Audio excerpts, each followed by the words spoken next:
memang saya kurang nyaman dengan agama saya yang sebelumnya. Saya bingung dengan pengajaran di agama saya yang sebelumnya, dan saya juga bingung tentang posisi ketuhanan di agama saya yang sebelumnya. Ini memutuskan untuk bertemu salah satu tokoh agama. Assalamualaikum warahmatullahi wabarakatuh. Perkenalkan, nama hijrah saya Azhara Naibaho.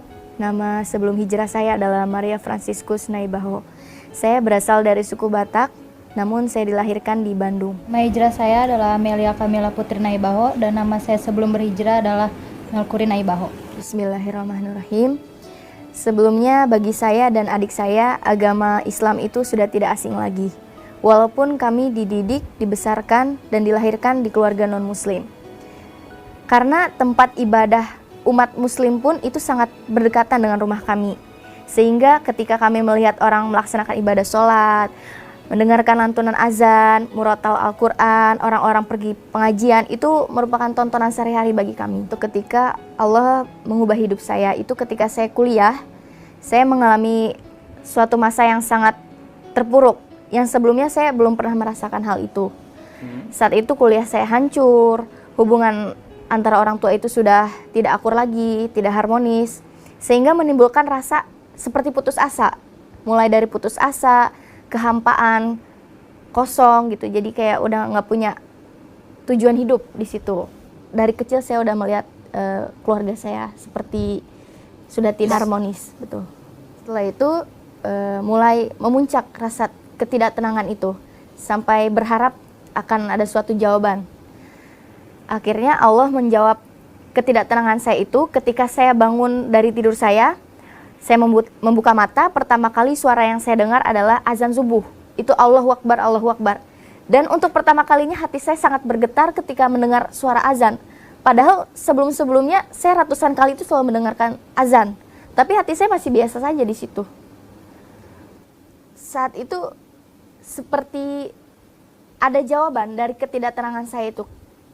Suara azan itu membuat hati saya benar-benar bertanya-tanya gitu, jadi kayak tenang gitu, kayak ini tuh apa sih gitu, kayak membuat saya lebih dalam untuk mencari lagi gitu. Bangun dari tidur itu kejadian terulang lagi, enggak, itu udah seperti hati memantapkan ini sepertinya jawaban dari Allah gitu. Siang harinya saya langsung membeli ke toko buku itu buku tuntunan sholat. Iya. Lalu saya lihat tata cara wudhu dan sebagainya. Saya mulai ingin praktek itu, cuman saya kan masih bingung, saya harus gimana ini, nggak mungkin saya harus ke masjid. Jadi kalau wudhu itu saya belajar di rumah sendiri.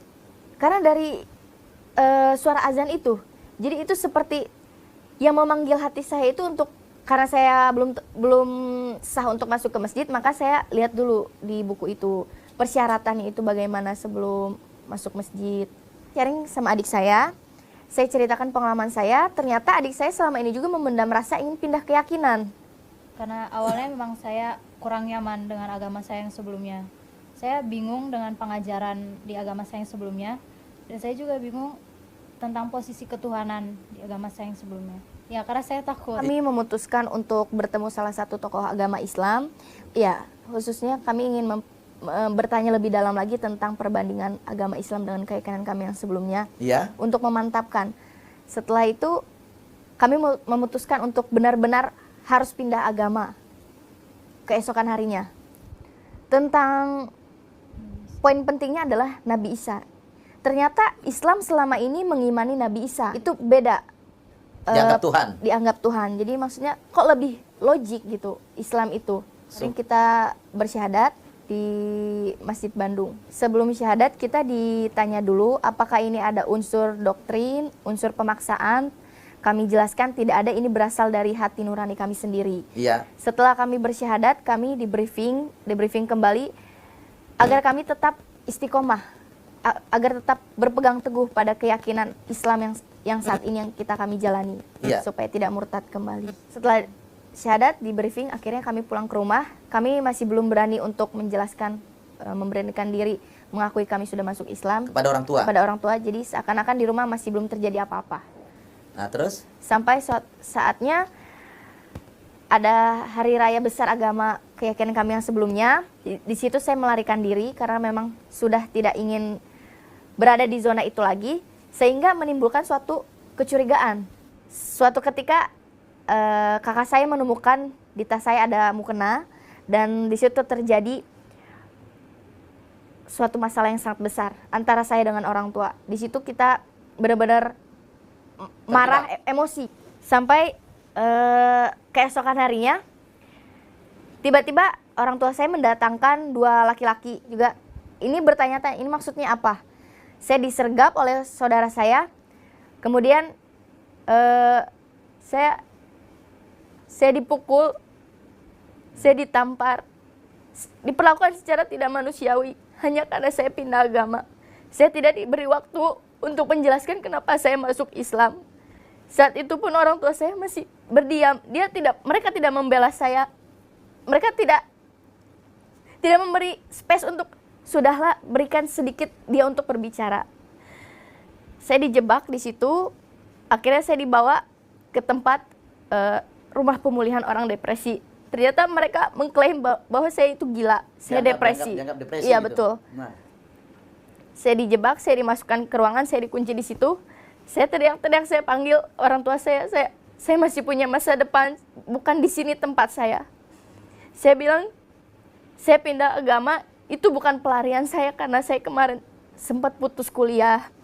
Tapi ternyata orang tua saya terbawa doktrin, gitu. Jadi lebih percaya saudara-saudara saya yang mendoktrin bahwa Islam itu sangat buruk. Sampai akhirnya saya 2 minggu berada di rumah pemulihan. Alhamdulillah, Allah membuat batin ibu saya itu tidak tenang ketika saya ada di tempat rehab. Sampai akhirnya ibu saya meminta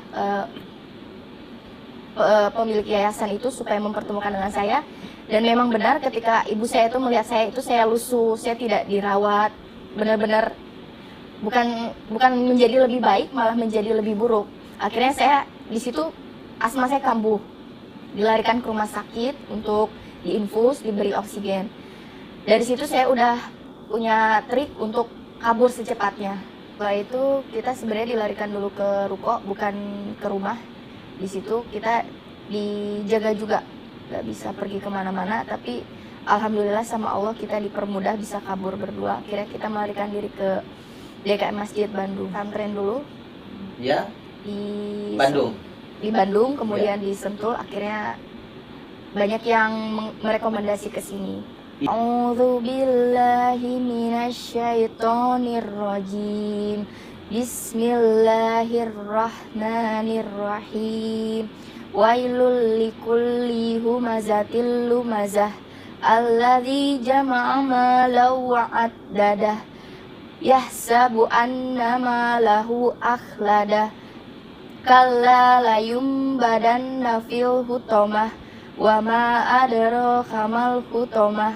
Narullahi muqadah. Allati tattali'u 'alal afidah. Innaha 'alaihim muqsadah.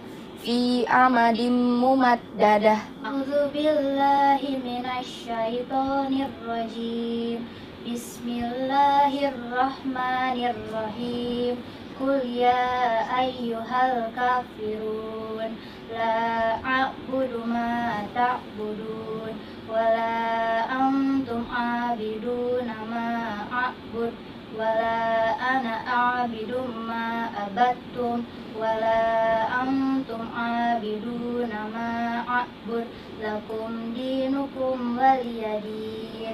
Kesan saya pertama kali ketika masuk Islam itu tali persaudaraan di umat Islam itu sangatlah kuat. Dari yang kita tidak kenal bisa menjadi sangat seperti saudara kandung, seperti keluarga kandung. Terus di Islam saya benar-benar menemukan tujuan hidup saya. Saat itu saya benar-benar menjadi wawasannya luas, hati saya menjadi lebih tenang, lebih damai. Dan saya lebih berpikir hidup ini bukan hanya untuk di dunia. Saya sudah masuk Islam ini, apa yang saya cari selama ini saya sudah mendapatkan. Pesan saya untuk umat Islam, bersyukurlah kalian sudah terlahir sebagai umat muslim. Jangan pernah sia-siakan hidayah itu. Kemudian berjuang dan berdakwahlah bahwa tiada yang benar selain agama Islam.